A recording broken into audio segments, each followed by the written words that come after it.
Bonjour mes bien-aimés, bienvenue sur ma chaîne YouTube Siloué. J'espère que vous allez très bien pour ma part. Top! Alors, aujourd'hui, nous allons parler de rapport sexuel après la grossesse. Le rapport sexuel après la grossesse. Alors, pour toi qui me regardes, pour toi qui me suives, abonne-toi sur cette page, sur cette chaîne, excusez-moi, pas page, sur cette chaîne YouTube qui va t'enseigner de beaucoup de choses, qui va t'ouvrir les yeux à comprendre beaucoup de choses. Partagez et likez. Invite tes amis à liker. D'accord? Tu vas connaître que du bonheur dans cette chaîne.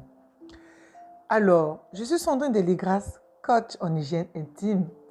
Chez les femmes et les hommes, conseillère auprès de futures mamans pendant leur grossesse et après leur accouchement, à prendre soin de leur corps, de rester toujours rayonnantes et ceux de leur bébé. Pourquoi nous allons parler aujourd'hui de rapport sexuel après la grossesse? Le rapport sexuel après l'accouchement, c'est quelque chose de très important. Le rapport sexuel après la grossesse est très important. Pourquoi? Dans la vie d'une femme. Pendant ce temps d'accouchement, tu as 40 jours, ça dit 40 jours, un mois et quelques temps, tu vas avoir des saignements. Tu vas avoir des saignements après cet accouchement et petit à petit, prends le temps à chaque fois, quand tu vas à la douche, de mettre une petite serviette dans de l'eau chaude pour masser ton ventre afin que le sternum c'est cette partie-là que quand on est enceinte, ça se dilate et ça se déforme. Ça devient très mou, ce n'est plus dur. Ça devient vraiment mou. C'est pour ça que beaucoup de femmes ont de gros ventres où les ventres tombent sur les pieds. Un jour, je vais tourner une vidéo dessus. Nous allons en parler. Et pour muscler le sternum, moi, quand j'accouche et que je sors de l'hôpital, je me mets le gant dans l'eau chaude, une petite serviette, je mets dans de l'eau chaude, je mets sur mon ventre et je masse mon ventre avec, afin que mon ventre voilà, moi je tiens beaucoup à mon ventre pour que mon ventre ne soit pas déformé. Parce qu'une femme qui est belle, qui porte son habit et le ventre dépasse, vraiment deux fois, ça nous met mal à l'aise. Donc pour éviter cela, il faut masser le ventre, d'accord? Et faire ses toilettes intimes. Faire ses toilettes intimes chaque jour, le matin et le soir.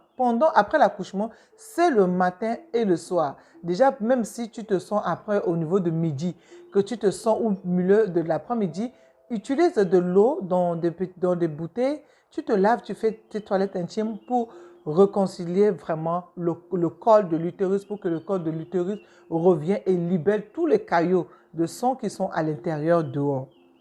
Au fur et à mesure que tu laves, ton corps se resserre. Ton corps se resserre comme si tu ne venais même pas d'accoucher. D'accord? Faire les toilettes intimes. Regardez mes vidéos plus loin. Il y a de cela un an, j'ai fait parler comment faire les toilettes intimes, comment les pratiquer. D'accord? Maintenant, le but ici, ces capsules-là, c'est de parler de rapport sexuel après l'accouchement. Après l'accouchement. Ce temps de 40 jours ou un mois et demi, voilà, sont écoulés. Maintenant, pour te familiariser, pour les femmes qui allaitent, c'est très bien. C'est très bien d'avoir le rapport sexuel. Ça fait monter l'odeur. Écoutez-moi très bien. Ça fait monter l'odeur de ton mari, l'odeur de son corps dans le lait. Ça fait remonter cette odeur-là, l'odeur de masculin dans le lait, dans ton corps, afin que le bébé qui prend le lait, il sent aussi la présence de son papa. Il sent aussi ce bien-être en toi. Parce que dans ta tête, tu es bien. Comment tu vas dire, comment je vais faire pour reprendre le rapport sexuel?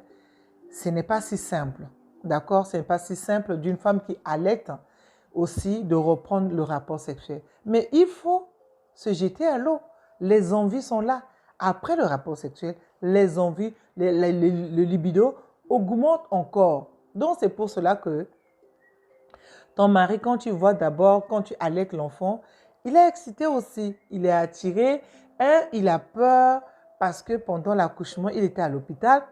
Il ne sait pas comment ces choses vont se passer. Est-ce que le corps, vu la tête de l'enfant qui vient de sortir, est-ce que le corps est resté large ou le corps est revenu à sa place?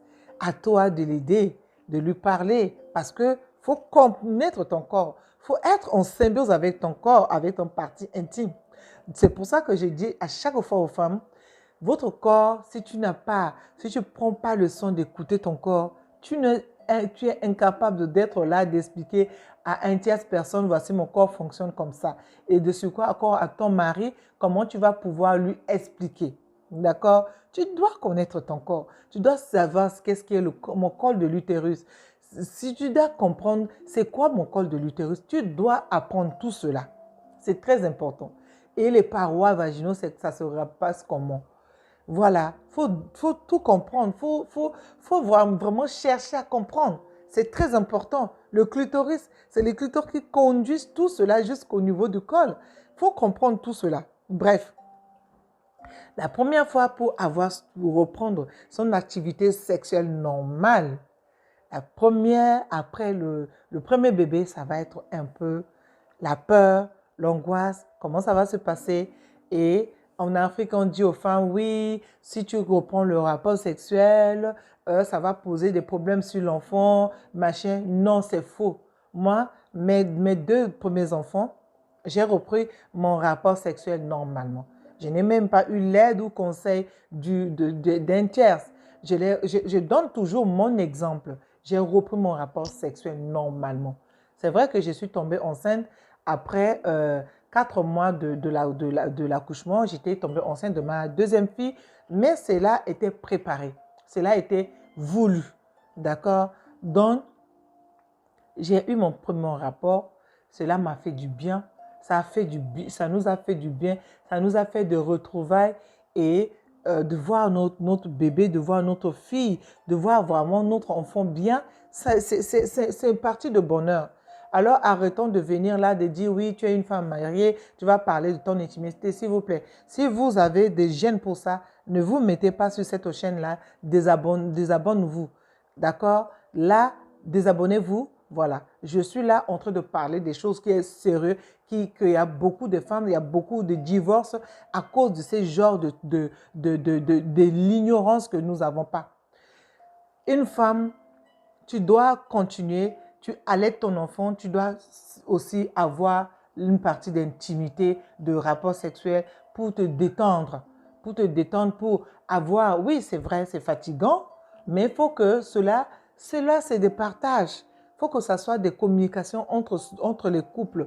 C'est la communication entre eux. C'est des langages qui devaient avoir des langages codés. Donc, des langages où l'autre va parler, je sais que voilà, c'est ça qu'il a besoin ou c'est ce que moi j'ai besoin.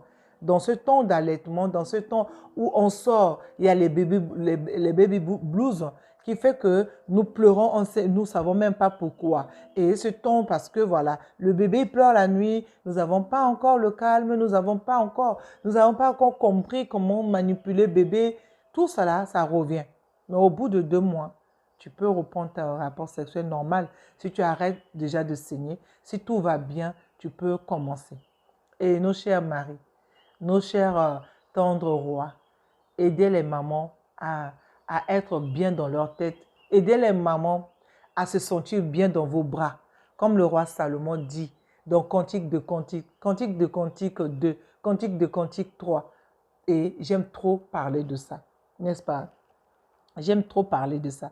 Et la sexualité, pour moi, franchement, depuis toute jeune, j'avais ma grand-mère qui m'a parlé de la sexualité comme si on était des amis. Et elle m'a beaucoup expliqué, ça m'a aidé. Donc, ne privons pas vos hommes parce que, oui, je viens d'accoucher, le bébé ici, ça se parle. Cher mari, cher tendre roi, ça se partage, ça se discute. Ne venez pas parce que j'ai un besoin, non. Aide ta femme à se céder pour ce temps de rapport sexuel. Aide ton mari, lui aussi, à t'écouter, à te comprendre. Donc voilà le message que je voulais partager après l'accouchement. Après l'accouchement, la femme doit être belle. La femme doit prendre soin de son corps. La femme doit être rayonnante. Oui, oui, je disais, continuez à nous suivre ici. Vous allez avoir tous nos astuces, nos bons moments, tous nos partages, tout ce que nous voulons vous donner ici.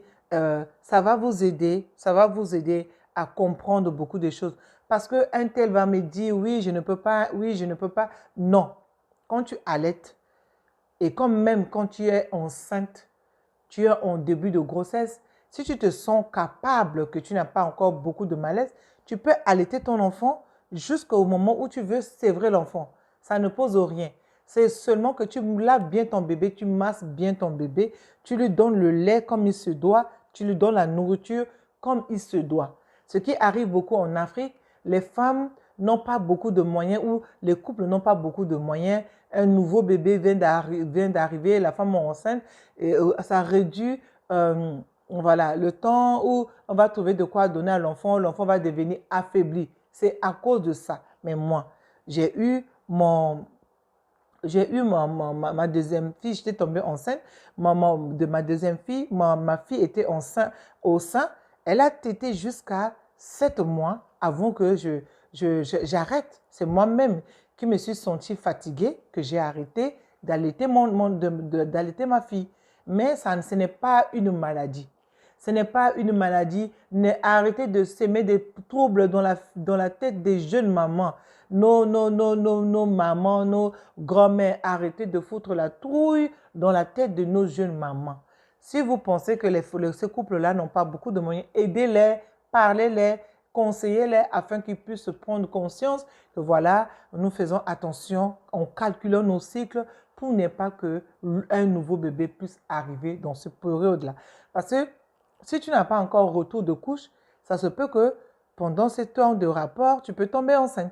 Tu peux tomber enceinte. Le retour de couche peut troubler avec l'allaitement. Tu peux tomber enceinte.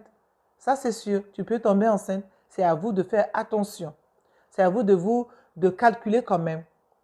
Si tu n'as pas encore le retour de couche, parce que là, il y a des femmes, quand tu allaites, tu peux ne pas avoir tes règles jusqu'à ce que tu fais sévrer l'enfant. Dans ces conditions, eh bien, il faut faire attention. On peut prendre du plaisir, mais il faut savoir qu'on peut aussi tomber enceinte. Mais, ce que j'ai dit, mais, c'est à votre bon vouloir et l'amour de l'autre que vous avez. Quand tu as ça dans la tête, tu dis, je ne tombe pas enceinte, tu bloques. Je ne peux pas tomber enceinte. Moi, c'est ce que j'ai fait pour d'autres enfants. Quand j'ai compris le système, comment ça se fonctionne, j'ai dit, je ne veux pas tomber enceinte. Ce qui est bien chez moi, 1 mois et demi après l'accouchement, ou 2 mois, comment on appelle ça? J'ai mes retours de couche. Au deuxième mois, je reçois déjà mes règles. Donc, pour moi, c'est ce qui est bien. Alors, beaucoup de femmes ne reçoivent pas, ne retrouvent pas leur retour de couche très vite. Donc, voilà. Mais il est toujours de conseiller, de prendre des précautions, de se mettre dans la tête, de demander aussi l'avis de son médecin, de son gynécologue, de prendre aussi soin d'aller voir aussi le médecin et de prendre vraiment tout le contour, de faire les toilettes intimes, d'être vraiment bien. Après l'accouchement, on est bien. Même si on allait, ce n'est pas une maladie. On ne doit pas sentir le lait, le lait maternel. On ne doit pas sentir le vomi de bébé. Tu dois te laver, te pomponner, te faire belle, de mettre vraiment le bon parfum, aimer son corps, aimer vraiment tout ce qui se passe après. Voilà, bien-aimé. Ah, il y en a qui vont me dire, parce que j'ai eu beaucoup de questions, je veux revenir avec d'autres questions pour ceux qui me posent la question, et si on n'est pas avec son mari, et comment ça va se passer, je reviendrai avec une autre vidéo. À très bientôt, mes bien-aimés. Bye bye.